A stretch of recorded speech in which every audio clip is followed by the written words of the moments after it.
Nós vamos transmitir no YouTube a palestra, como de praxe, gravar para vocês assistirem depois.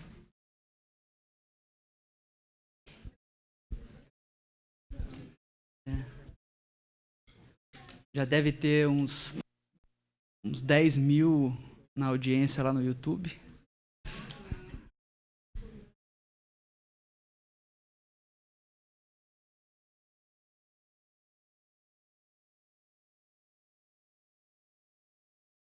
Bom, acho que já deu o horário, o pessoal já sentou, já se acalmou.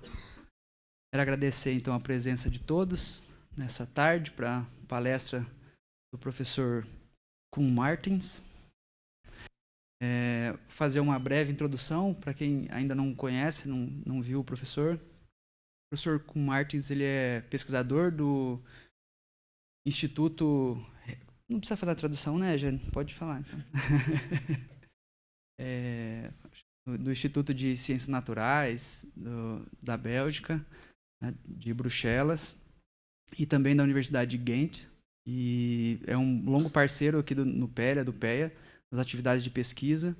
Também ele é editor-chefe da revista Hidrobiologia e editor de outras revistas internacionais. Tem uma participação bem interessante, internacionalmente falando, né? Uma contribuição bem valiosa para a ecologia aquática, principalmente voltada para ostrácodas. Então, colocamos aí o professor entre os grandes nomes, se não um dos maiores taxonomistas, ou sistematas de ostrácoda do planeta na atualidade. Né? Uma porrada de espécies descritas por ele, várias também pela Janete, que acompanha essa parceria já de longo prazo com ele, aqui no NUPELIA, e é um prazer poder recebê-lo aqui hoje. Então, como vocês sabem, eu faço a apresentação em português, mas a fala dele toda vai ser em inglês. Depois, no final, nós abrimos para perguntas. Se vocês puderem fazer as perguntas em inglês, maravilha. Se vocês não puderem, pede ajuda para o coleguinha, anota, pede ajuda para a gente aqui na frente, e nós damos um jeito de fazer a tradução e todo mundo poder participar e tirar as dúvidas. Professor, thank you very much for your time and contribution. I made the introduction, but in Portuguese, sorry. And now I think it's your time. Thank you. Anybody who doesn't, do I need this? I need this, okay. Tell me. Okay, I'll try. Thank you very much, Roger, for this introduction. I'm sure it was a nice one. And good afternoon to you all.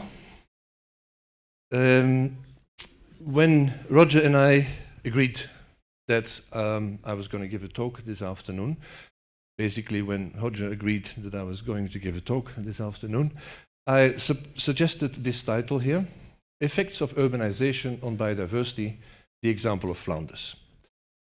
I cheated, because I'm going to present the results of a project, a Belgian project, which has as a title, Spatial and Environment of Eco-Evolution, Anthropogenic Environments as a Model.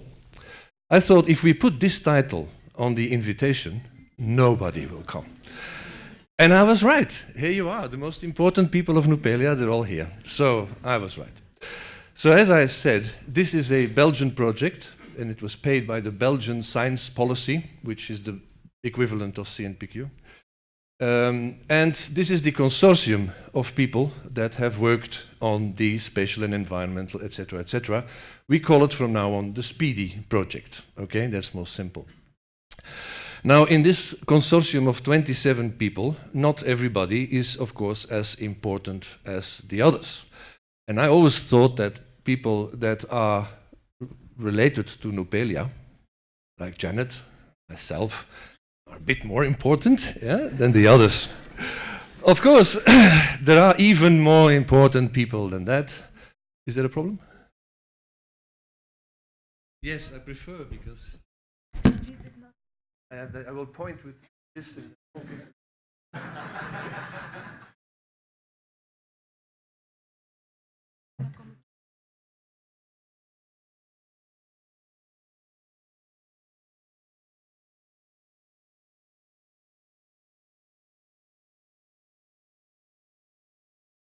Is this now working? Yes, thank you very much.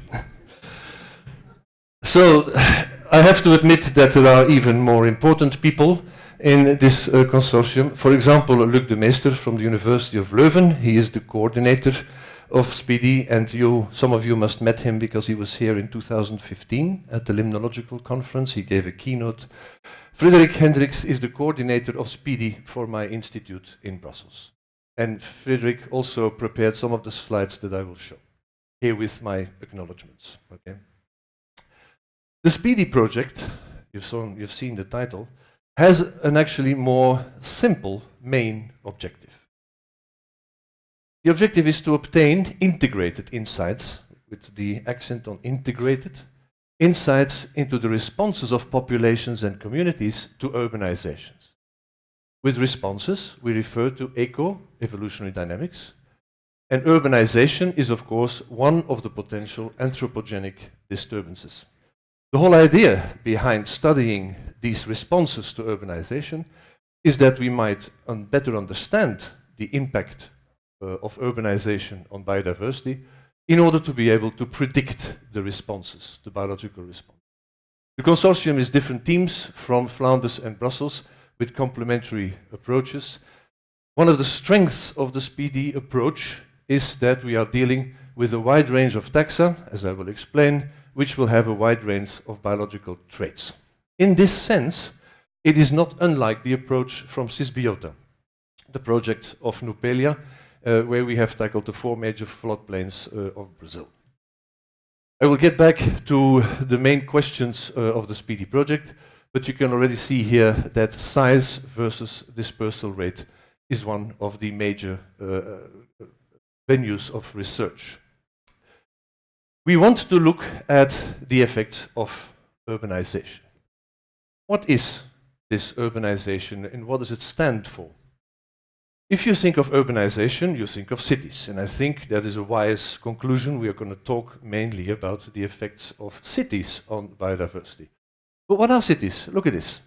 3 different examples. 1, 2, 3.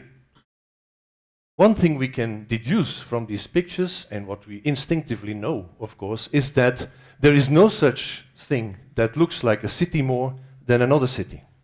Yeah? Does anybody of you recognize any of the cities here? I sure as hell did not when I first saw these pictures.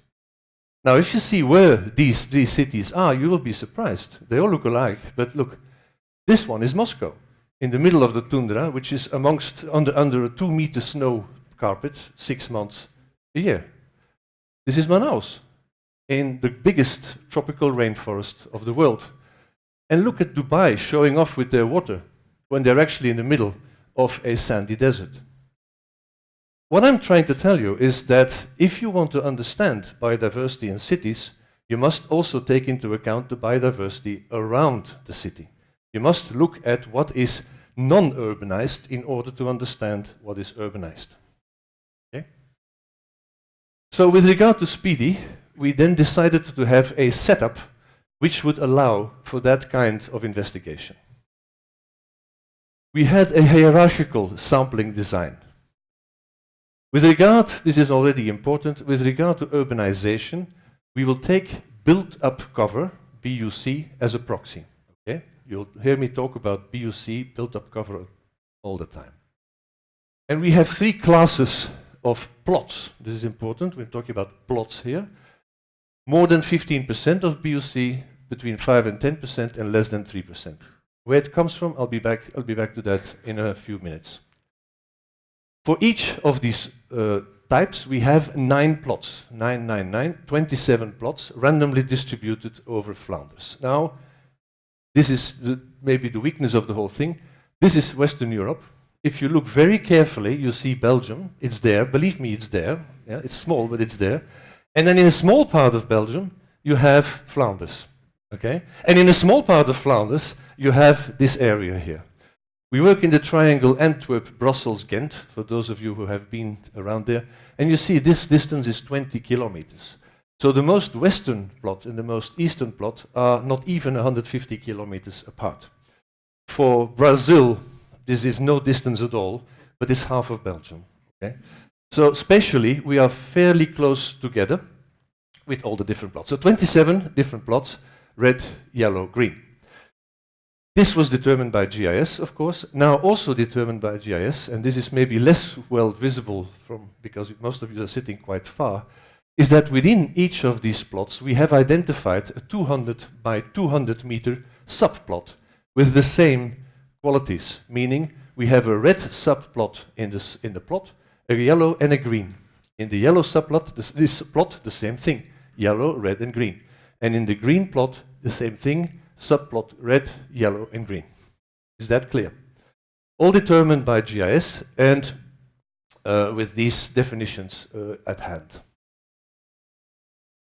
The groups that were part of the SPEEDY project are beetles, weevils, snails, grasshoppers, daytime butterflies, megamoths, 2 types of spiders, ground spider and web spider, bdelloids for the terrestrial.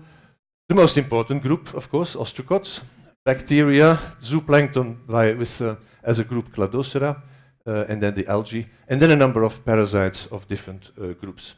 For the 2 studies, sub-studies within SPEEDY that I'm going to illustrate today, we did not use all of these organisms, of course. Yep.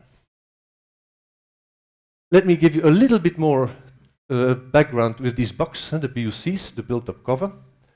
So we use it as a proxy for urbanization, and in doing so, we decided that we could use GIS. GIS in Flanders is pretty well developed, it's very detailed. Yeah? It's not like that in older parts of the world, but in Flanders it is, was one advantage of it.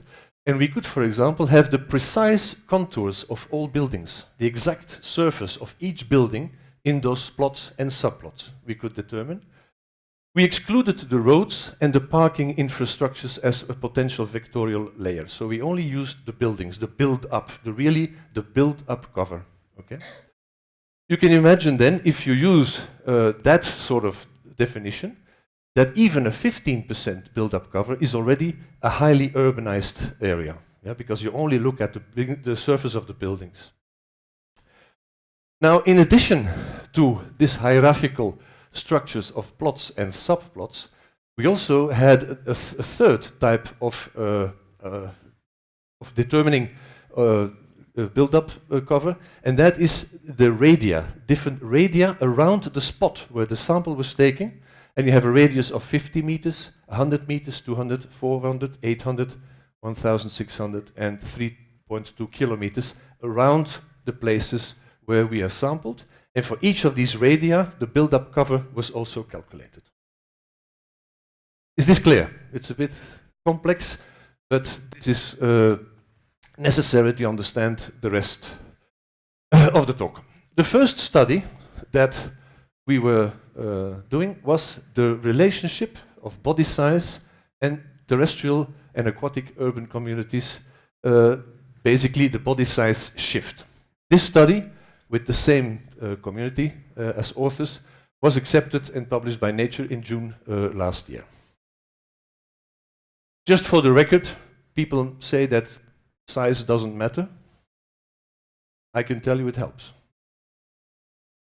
Okay, the first aspect of urbanization that I will illustrate is the fact, and this is something you already know intuitively, that cities are urban heat islands. Cities are urban heat islands. They keep the heat better than the surrounding areas. Now, when I tell you this, you all go, yes, I understand. But in order to get this sort of thing into nature, you need a more complex analysis, of course. Now, this figure gives you much more information than we need today. I'm going to explain what it actually shows, but only for part of it. So, for each of the sites that we sampled, in the subplots and in the plots, we were looking for a comparison with another site in the different radia, you remember, 50 meters, 100 meters, 200 meters, and so on, within the different radia, and looking for a site which is at least 25% built-up cover different. Okay? So we're comparing the temperatures of different sites that are different at least for 25% build-up cover. Can be more, but not less, yeah? 25%. If you then look at the local temperatures of ponds, grasslands, woodlands, they're all pooled into one analysis, you see that there is a significant increase with urbanization levels. We've done this for summer, daytime, nighttime, winter, daytime, nighttime, and for the different radii, and all the different possible sites in comparison with each other. As I said, not going to go in any detail, but you can see, for example, for the daytime in summer, at the 50-meter radius, you have a highly significant difference, which brings you down to about 1.5 degrees on average. Nighttime, it's an even larger, it's even more than 1.5 degrees. And this is, I'm telling you, only for summer. Winter is much less clear, but for summer, for sure. And we are in the northern hemisphere, where the seasons are determined by temperature, not by rainfall. The southern hemisphere, the seasons are more determined by rainfall. Here in northern hemisphere, it's mostly temperature.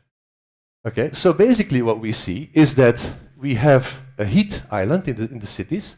At night, because there is a slower nighttime cooling, the buildings keep the heat longer than the surrounding landscape. And during the daytime, there is higher irradiation levels, and again, the buildings will heat up faster than the surrounding landscapes. Okay, so this is a fairly complicated way to say that cities are heat islands, especially in summer, but both day and night. Having established this, we were going to investigate for all these different groups that we selected, and in this particular case we had selected 10 different biotic groups, animal groups. We have two major sets of hypotheses. The first one is based on this heat island effect. Call it metabolism-based prediction.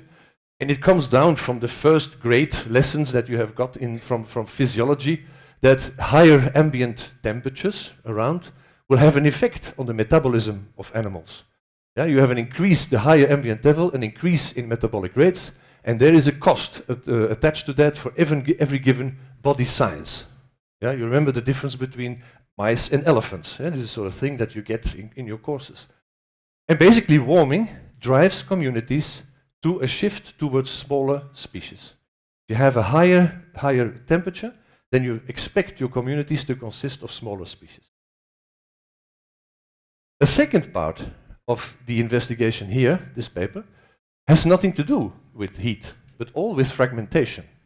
If you imagine a city, what kind of natural habitat, habitats do you have? You have parks, you have people that have gardens, you have trees next to lanes, and I must say, every time I come here, I see these wonderful lanes in Maringa with the fantastic trees, especially near to the cachaceria. There's quite a lot of those, and I can see, you know, Maringa is quite special in that. But this is all natural habitat, but very fragmented. Okay, so fragmentation is an important aspect of urbanization again, apart from the heat island effect. And here we have another couple of biological laws that will tell you basically that fragmentation shifts the communities to be consisted of species with a better dispersion ability. Yeah, more dispersion ability. And then a positive size link, dispersal link, positive size dispersal link occurs, meaning the larger the species, the better disperses. So we have basically two conflicting hypotheses and a setup in SPEEDY that can really nicely test for these 10 different groups, two hypotheses. What's it going to be? Well, it's quite clear that if you look at body size, you have to have a proxy of body size, and we used community-weighted mean body size, CWMBS. And we did this for a range from 0 to 25% build-up cover. Remember, the BUC, the build-up cover, the buildings. Yeah? And we find both. We find evidence for both of these predictions. For example, here you see that there are 4 groups which effectively have smaller species in urbanized areas than in less urbanized areas. And these are for the cladocerans, the weevils, beetles, the ground beetles, and the ground spiders. These here definitely link to the metabolism-based prediction. But fragmentation-based prediction is not completely lost. We have a positive size dispersal link, and we see that here for these 3 groups, the butterflies, and the orthopterans, as you can see here. 3 groups do not give a conclusive effect. That's the ostracods, that is the web-based spiders, and the Delawit rotifers. Delawit rotifers seem to have a trend towards a positive increase in size, but it's by far not significant. So there we are. That's the first result. We see that for both of these sets of predictions, you can have evidence in different groups, but there is clearly no singular hypothesis which explains the shifts in community composition, smaller or larger species, for all of these groups. This is a different way of showing you the same thing. Yeah? 0 build-up cover, 25% up cover, 5, 10, 15, 20. This is the mean community size. And you see that for these 3 groups, the megamoths, the butterflies, and the grasshoppers, you see a clear trend towards larger body size. In these 4 groups, a clear trend towards smaller body size. These reply to the metabolism prediction. These reply to the fragmentation-based prediction. Okay. This paper, I must say, had a quite nice outreach. We had several in the scientific literature, citations already, several dozen, popular science, and also in the press. People. This is the sort of message that goes into the press, and that's why Nature likes that sort of thing. Yeah, we will cities give advantage to insects that like the warmth. Right, that's not really what we said, is it? But that's how you get into the newspapers. A second paper, which came out of Speedy, which is still in press for the moment, is from Elena Piano and et al., which is the same consortium as the Nature paper. And it looks at the effects of urbanization on abundance and diversity at multiple spatial scales in different taxa. Yeah, that's basically it. It's a bit more simple approach. First, you look at what is urbanization doing with abundance. And if you see these different graphs for the different animal groups, again, you can hardly read it, but they're there. Ostracods are not included here, sadly. You see again the plots, green, yellow, and red plots. And in each of these 3, you have again green, yellow, and red subplots. Okay, subplots, plots. So with abundance, you basically look simplistically at how many individuals per location, and you see that urbanization can cause a radical, sometimes, drop in abundance. In one case, the megamoths, or the macromoths, it's at the plot level, so the whole of it, at the plot level, you see a decrease in abundance. In 2 other groups, the day butterflies and the orthopterans, you see this at the subplot level. You can see them, yeah? These groups do nothing. You see that at the subplot level, you have a decrease in abundance. Here, it is at the plot level. We have not really gone into much detail about what is the difference, what causes the difference between plot level effects and subplot level effects, but it seems quite clear that some of the groups are more susceptible to very small scale differences or effects from urbanization, and at least this group here, the macromoths, they're more susceptible to larger scale, landscape scale effects. So that's abundance. If you then look at species richness, same thing, it looks a bit different, but here you have very low urbanization, very high urbanization, yeah? Again, the same thing. And then the species richness. And you see that some groups have dramatic differences in species richness as an effect of urbanization, the macromoths. Others have slight differences, have slight effects. And you can find a number of groups, yeah, for which it's significant. And this is the ground beetles, the butterflies, web spiders, macromoths, and orthopterans. But you need to cheat a little bit and use different levels of significance before you can actually say that. So it's not really hunky-dory, it's not all that clear, but basically that's the effect. And again, you see that different groups react in a different way to the same kind of pressures. So that's the advantage, as I say again, I repeat, as in Sysbiota, that is the advantage of being able to compare different groups. Most studies look at one group, ostracods, butterflies, and see an effect, and think, yes, that's it. But the advantage of these multiple taxa approaches is that you see the relativity. You see some groups do this, other groups do something completely different. A figure which was not in the Elena Piano paper is, but she made it anyway, and is interesting for us, Again, you see is the effect on diversity. Yeah, the gray parts, alpha diversity, the black parts, beta diversity. And you can see that for most groups, there is no trend, except for the ostracods, where it would seem that the intermediate of the intermediate level, the intermediate subplot of the intermediate plot level, has the highest alpha and beta diversity. And I wonder if this has something to do with the intermediate disturbance hypothesis, but we are far from being able to show that with these data. That's just an in-between. So these are the two multi-taxa analyses that I could show you. And first of all, and I don't know if you realized this while I was talking, we have to see these heat islands, the urban heat islands, as a sort of example of what the rest of the world will be in a couple of years when we have global warming of 1.5 degrees, as has been predicted by the Paris meeting of a couple of years ago. Yeah? 1.5 is the ideal scheme, because now we're talking about maybe 2 or 3 degrees globally. Yeah? So we see what happens in the urban heat islands, and this is a sort of warning of what can happen to us if we don't control global warming. But beware, we see that also not only the heat island effect is there on body size, because body size is a really important trait for a lot of different community analysis, but also other factors such as fragmentation caused by urbanization. Yeah?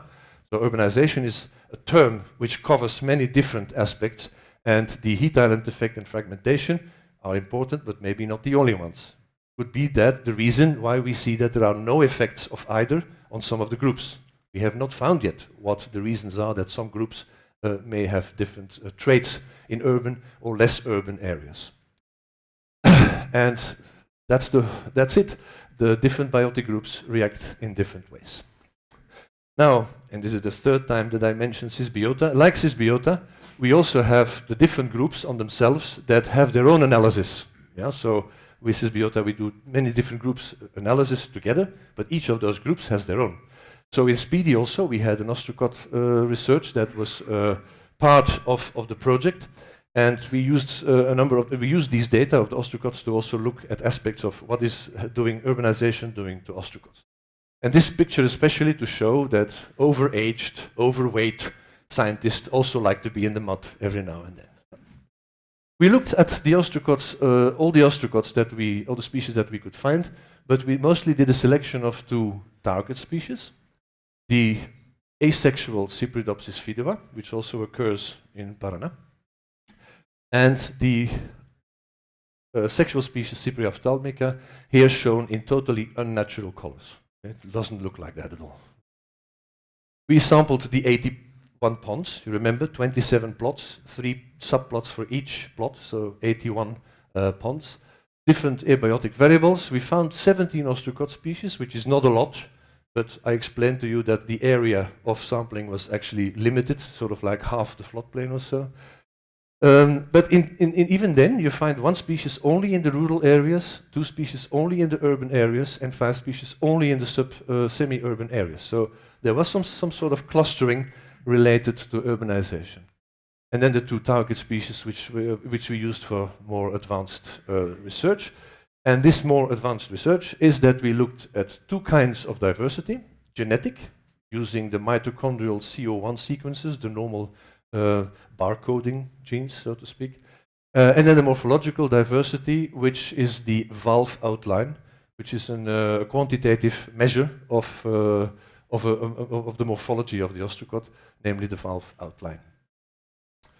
If you have enough sequences, DNA sequences of your CO1, the mitochondrial CO1, you can do phylogenetic trees, but you can also do something which is called a minimum spanning network. And these are useful to see how the different individuals are related to each other. And in these spanning networks, you have the fact that the bigger the circle, the more individuals there are per haplotype. Haplotype as determined by the DNA sequence. Yeah? So this is the most common haplotype, as you can see. And this, for example, is only 1 individual, which is different from this haplotype by only 1 database, yeah? With only 1 DNA mutation. One thing I have to show already is that I failed, because I thought this was Cypria ophthalmica, but you can see that it's quite distant, and checking again, it's actually a different species from Cypria, so wrong identification, bad. But the most important that you can see is that there is no link between levels of urbanization, and this is at the plot level, not the subplot level, that there is no link between the level of urbanization, same colors as before, and the genetic makeup of the different species. This is the sexual species, Cypria ophthalmica. If you do the same for Cypridopsis fidua, you have a minimum spanning network, which actually shows that you have two different genetic species, unidentifiable by morphology, but they are genetically quite different. Now, if you think that this is quite remarkable, then I thank you for that. But in fact, it is not, because in a previous European project that I coordinated, we had found that in one morphological ostracot species, Europe-wide, we had 40 genetic species, 40 cryptic species. Very difficult to work with that sort of organism.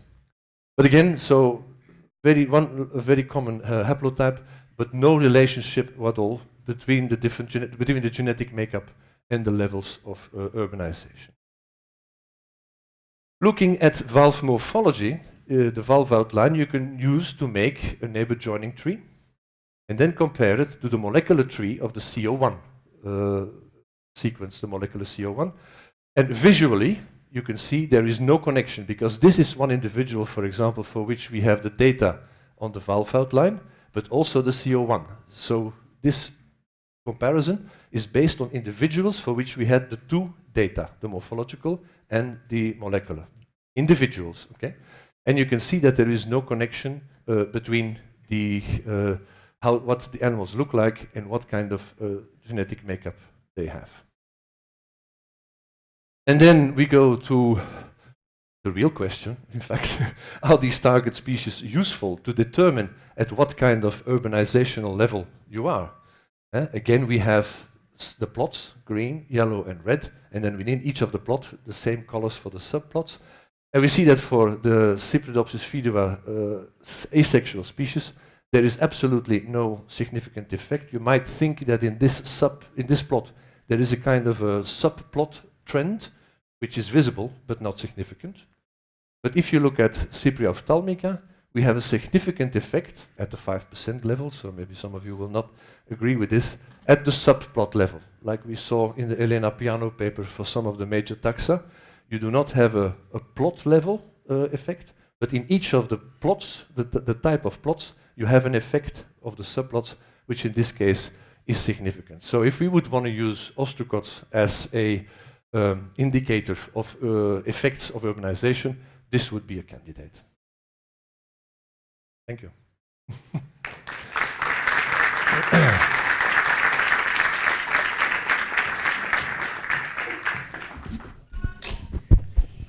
Thank you, Kuhn, for the talk. E a gente abre para perguntas. Ninguém vai fazer pergunta? Se ninguém for fazer pergunta, eu vou ter que apontar assim com o dedo.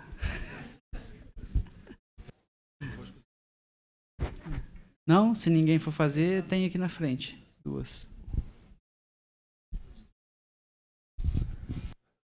Hello. Oi. Hello.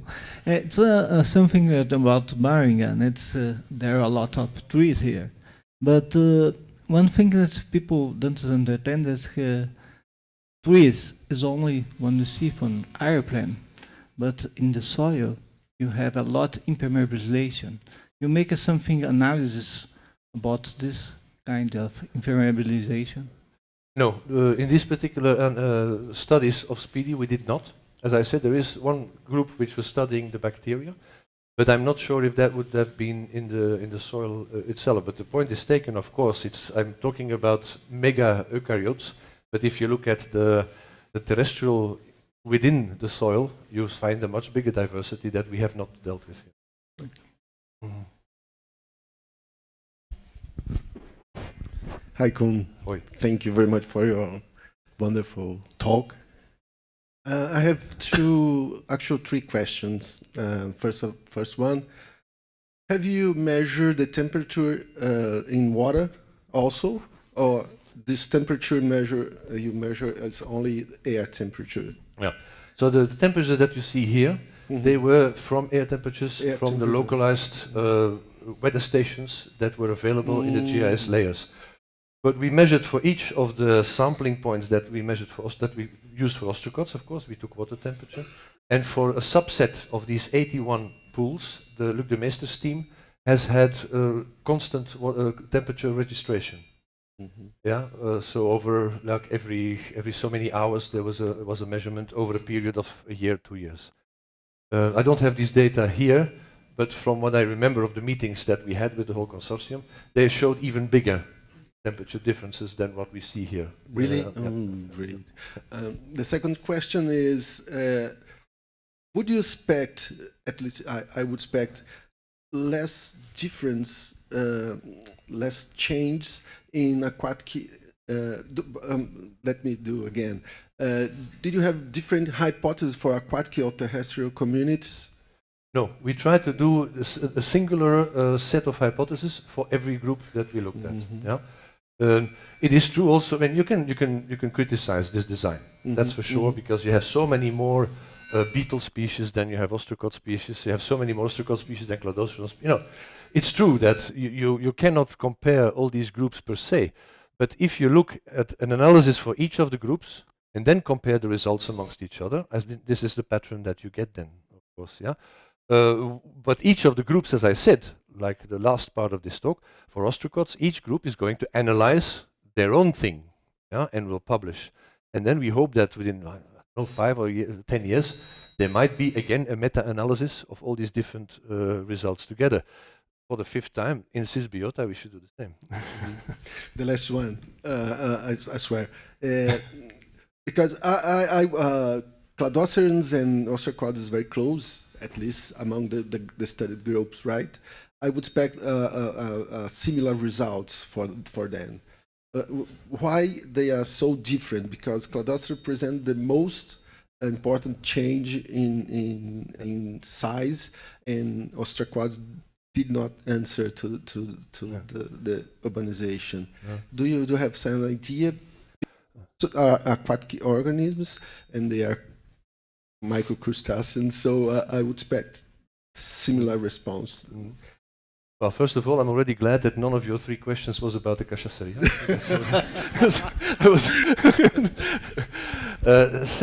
Secondly, so about this last question, I think is a very correct one, because phylogenetically also these animals are relatively close together, even though they are already 200 million years apart at least. But I think, but this is a speculation, of course, that maybe the biggest difference is that the one group is more benthic and periphytic, ostracods, and the others are planktonic for the large part. Not all, because we also took the, as far as I know, the chidorids under consideration, which are also not all planktonic. But that for me would be the major difference. Also, of course, the way of reproduction is completely different. Most cladostridans have this cyclic parthenogenesis, whereas ostracods are either asexual or sexual or mixed, but never have this cyclic parthenogenesis. So I think lifestyle would be the most important, not necessarily the fact that they are completely different organisms, but reproduction, habitat. But this is speculation. Mais alguém? Thanks for your talk. And the results are very interesting. I was just wondering if inside the SPID, do you have some science communication project to translate these results to society? We have each of our institutes, so there is about more than 20 partners in this project. The project itself is finished now, we're just dealing with the results. Each of those 20 partners have their own PR service. I said, so they take the public relations, and so they take care of communicating results to the press. But we do not have a special module for saying like continuing this stuff with citizen science or communicate it to high schools or something. There is no such thing. Oi, tudo bom? So thank you for the lecture, and I'd like to know if there was some feedback or interest from the government or the decision makers about these results, about the impacts of urbanization something like that. 0,000. But it's a good point, of course. There is a need that we keep hitting that nail, that we keep hammering on that nail, and that we have to say, look, this is what might happen. Of course, it takes more than just these results, because if you go to a minister and say, our animals will get smaller, careful, they will not be too impressed. Yeah, you must then continue to explain why that shift in community body size weight will make a difference in the whole of the biodiversity assessment. And that's the next step which we have not done yet. We were hoping that we could have sort of a speedy 2, yeah, a speedy 2. But our government, in all its wisdom, has abolished the program in which this sort of project could be asked, could be applied for. And so there will never be a speedy 2. So the way that we are going to follow up on this is totally unclear. Totally unclear. Mais alguém? Não? Não, não, não. Certeza? Mais 1 minuto para vocês pensarem assim na pergunta, escreverem. 1 minute to think about the question.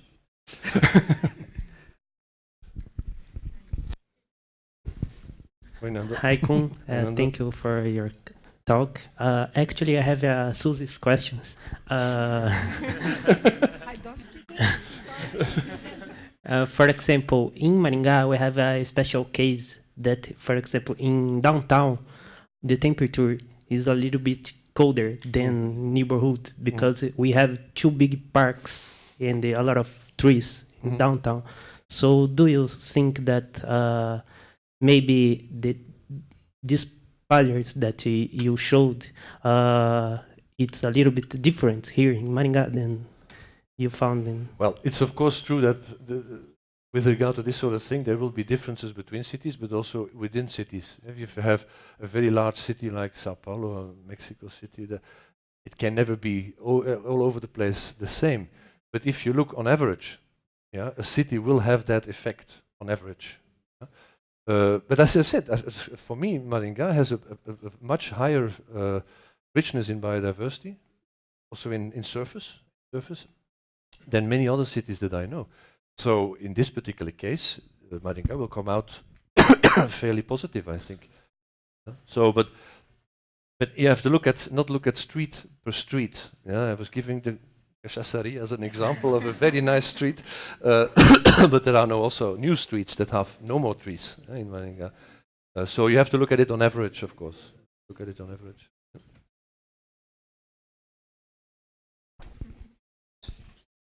Mais alguém? Não? Não? Certeza? É? Cool. I don't have questions, but I would like to make a comment about the approach of the project, mainly related to the students, to take a look at the presentation and use this kind of project to prepare your projects in the future. Yeah, and then you have a big question, but also you have small questions integrated to the big question.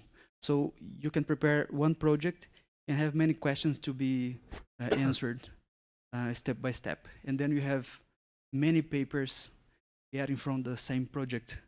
So you write one project, receive the money, not all the time, of course, but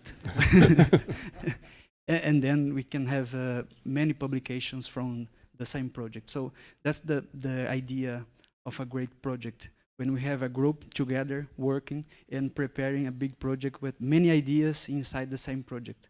Then we can have less cost, money in this case, and we can increase the efforts to have, how can I say, not only good papers, but excellent papers like that published in Nature, for example.